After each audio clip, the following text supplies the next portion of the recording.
when it comes to, number one, price.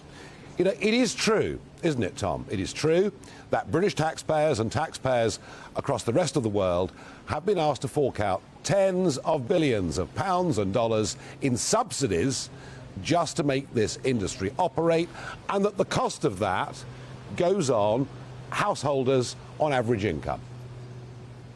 Well, it's part of the truth.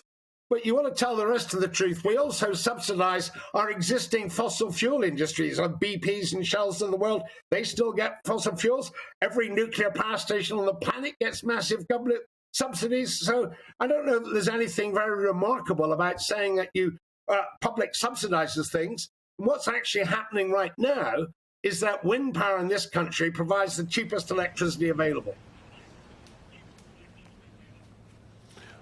Well, that's all well and good, Tom, when the wind blows. But what happens when the wind doesn't blow? And very interesting set of circumstances that happened in Texas last year. And as you well know, Texas has put quite a high reliance on wind energy, but they finished up in a very, very cold spell, and they finished up with major power outages. And isn't this the danger of over-reliance?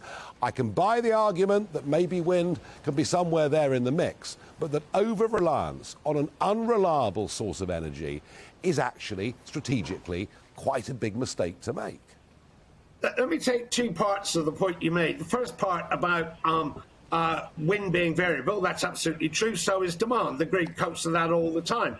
Incidentally, nuclear power stations are only available about 70% of the time. Nothing is always on, always available. So the question is, have you designed an electricity grid that can cope with that variability? Well, we have. You can clearly see we have, because we haven't had any problems with it. What happened in Texas, which was the second point you made, was exactly that. Texas had a grid run on very, very fundamentalist market principles, which meant nobody invested in maintaining the integrity of the grid. So when it ran into extreme weather events, the grid collapsed. Actually, in Texas, the bit of the grid that went on working were the wind machines, because it provides the cheapest electricity in Texas as well, by the way, which is interesting.